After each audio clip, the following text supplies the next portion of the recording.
So 2009, with the weather being what it was, we went back to the old combine.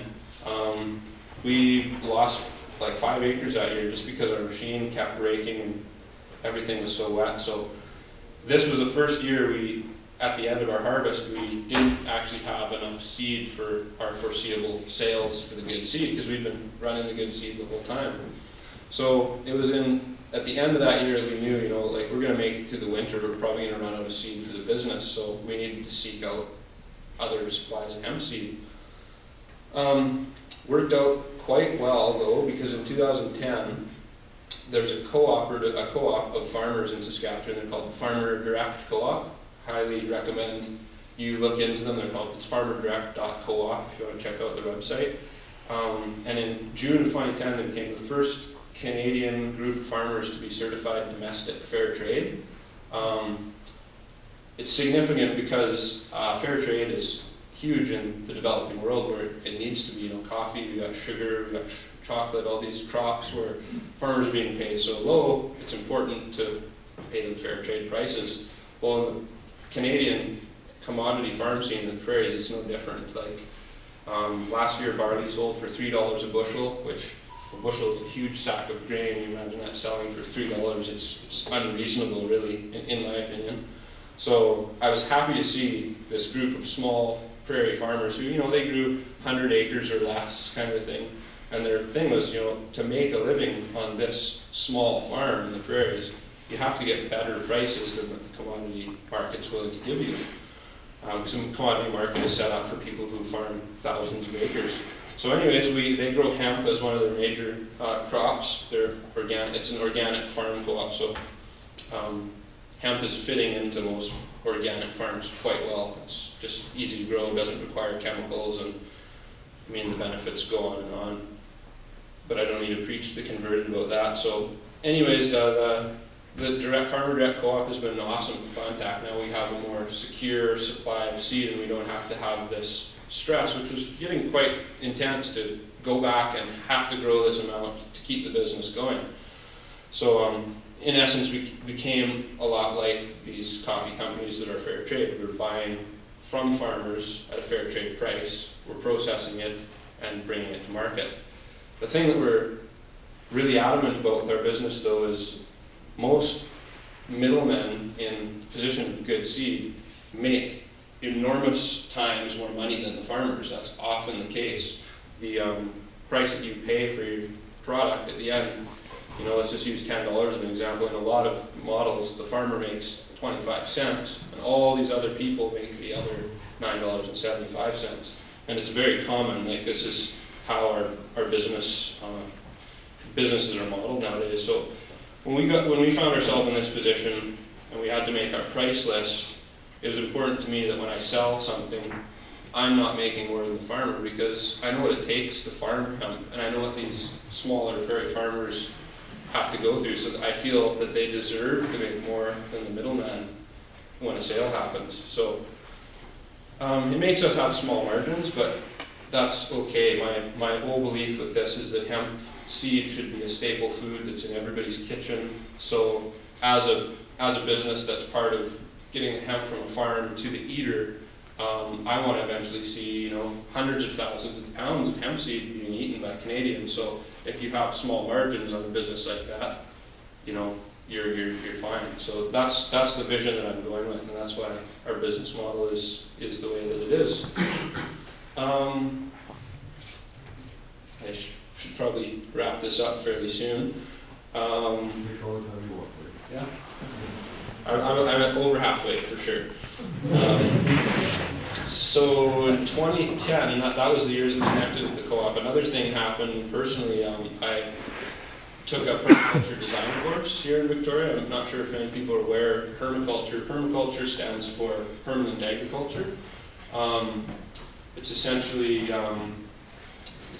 a practice of modeling your agricultural systems after ecosystems. The philosophy there being ecosystems don't require fertilizer inputs. They actually self-fertilize, and they create abundance through a self-regulating system.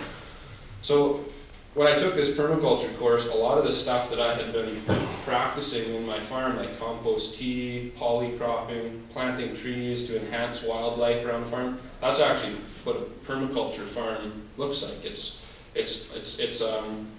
Organic farming is part of it. It just implements a few more sustainable practices with the goal of basically being self-regulating and not needing inputs in the future. So this whole permaculture concept kind of, for me, my mind had often been thinking like that hemp itself was the be-all and end-all of this solution, this green solution that I had in my mind, and I realized, it's a part of this more sustainable farming method that we need to come up with. So when I went back to the farm last year, 2011, one of my big goals was to host a permaculture workshop so that I could have people come to the farm. There's been so much interest in people coming to the farm, any of them. We planted a hemp crop, like a small hemp crop.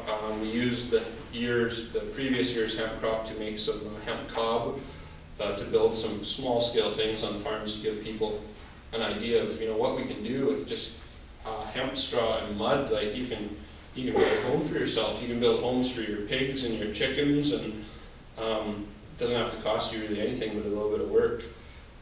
So the farm started to take this new direction from not having to produce this hemp commodity for the business necessarily.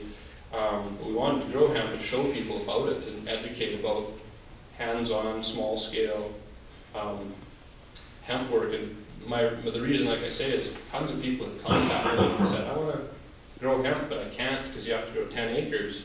Can I come to your farm and experience that? So that was where we saw the need. We grew a small crop of hemp, and the focus in last year was actually entirely for fiber.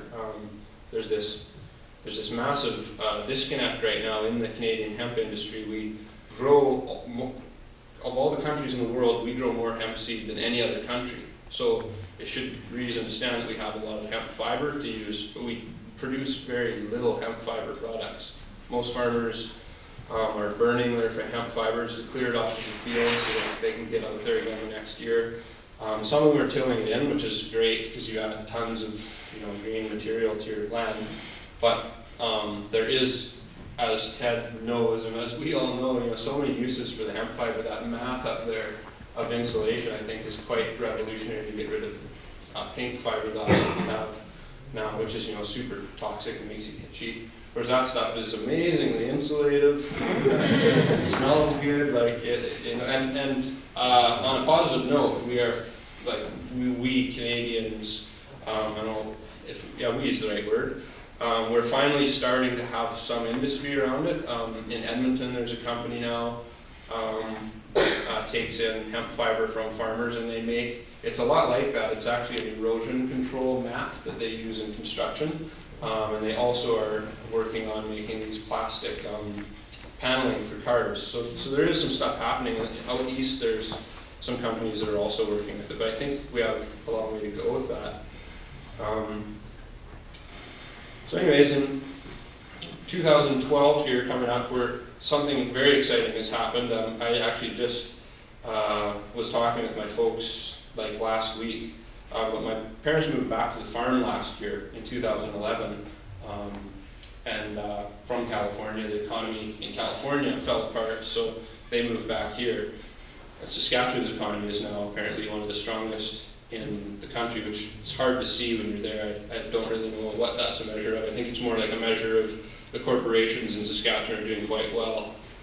So they say that it's a boom, but definitely poor rural people are not getting better prices for their grain or anything like that. So boom can be a bit deceptive, I think, talking Saskatchewan. But anyways, my folks have moved back there, and when they moved back, they immediately got a herd of pigs, which I thought was pretty cool because we had been stockpiling hemp fiber for 4 years. We'd been baling it with our square baler, and then we got a round baler and we're baling it up. And I knew that I had to use it, but I only had a limited amount of cob herd houses that I was building. And, we were using it for erosion control. We still are, but I mean, you get a lot of hemp fiber from even 10 acres. So So for the whole winter last year, my dad was throwing these hemp bales into the pig pens, and like talk about revolutionary animal bedding. I mean, you throw in a round bale, and pigs, you know, they have a powerful snout and they like to chew things.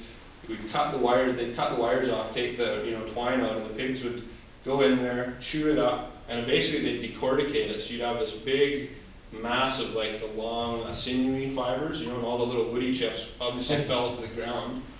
And the hemp fiber, because it was in a bale, it was already mashed together, so when they fluffed it up, they kind of just expanded it, and then they'd burrow these tunnels in it, and when they were done, the tunnel would self-support, so you'd have this big, huge mound of furry, it was like adding huge bales of peat moss, that the pigs work in for you. So anyways, they did the pig farm, and my mom has always been really supportive of the hemp field. She'll go out there and just be like, there's something about this hemp field that's powerful and good, and it's true. I mean, if you think about how much carbon is captured by one field of hemp, when you're in a hemp field, I feel pretty confident you could say you're breathing 60% freshly created oxygen. These plants are breathing fresh oxygen for you. It is quite awesome to go stand in a hemp field. I heard your story about the hemp field out in Island View Beach, so maybe some people have walked through a hemp field, because I know they have tried growing hemp on the island a few times.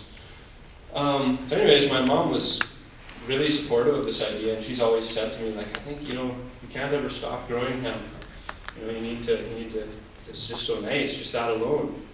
And so my parents have a little more of a capital leverage than I do, so they're actually really excited about hemp. So my dad asked me last week to fill out the hemp permit, and they want to try and grow 100 acres of hemp. And he's going to lease a combine, like a fancy big combine, which it's a John Deere 3600 for anyone who cares. It's a combine that can actually go through a hemp field at like 3 kilometers an hour, and doesn't really wrap very much, and it's really the key to actually farming more than 10 acres of hemp seed. So it looks like it's going to be a go, and if it does happen, of course we're going to process some of that seed and funnel it through good seed. So good seed can be, farmer direct once more. And I mean, who knows, I'd like to support the co-op too, but my goal has always been, if I can supply hemp from my own family's farm, that's the route I want to go. So it's cool. My parents went from, thinking about selling the farm, 6 years ago, to now they're going to lease a big combine and farm 100 acres of hemp. So I think it's pretty great. I'm feeling quite optimistic about it. And with this fiber option now, perhaps we can sell our fiber to the plant in Edmonton, turn it into something good and participate in the fiber industry. So yeah, and for me, I'm focusing, like I said, more of my energy on permaculture now. And in Victoria here, I'm teaching a permaculture course starting in April, right after 420. We're going to kick it off, and it's going to be a year-long permaculture course, 1 day per month. So it's really accessible for people who are working. And definitely part of my plan is to ship some fiber out here. We're going to work with some hemp cob. We're collaborating with Madrona Farm out on the Blenkinsop Road. It's a quite accessible farm to the urban person. And there is some not loopholes, but there is some ways to grow hemp fiber smaller than 10 acres. You basically have to apply for an experimentation permit and say that you're going to either chop the hemp down for green manure, or that's mainly the thing you would be doing it for. You're growing it just to control the weeds a little bit, and then you'll plow it under before it even goes to seed. So there is some talk about perhaps we could actually get another hemp field going on the island, even if it was just for education purposes. So just to conclude some of the thoughts that I have from my experience, that I kind of see as as kind of problems. Like we have legal hemp, and that's great, but there is still some severely limiting things going on with the regulation of hemp. Like you say, I'm very happy that we have it legal. I can't imagine the States and Mexico and hundreds of other countries who don't allow it. At least we're allowed to, but this demonization that we've been hearing about, particularly with the cannabis, like the marijuana. It's also obviously been happening to hemp, but now that it's legal, they have this framework where we have to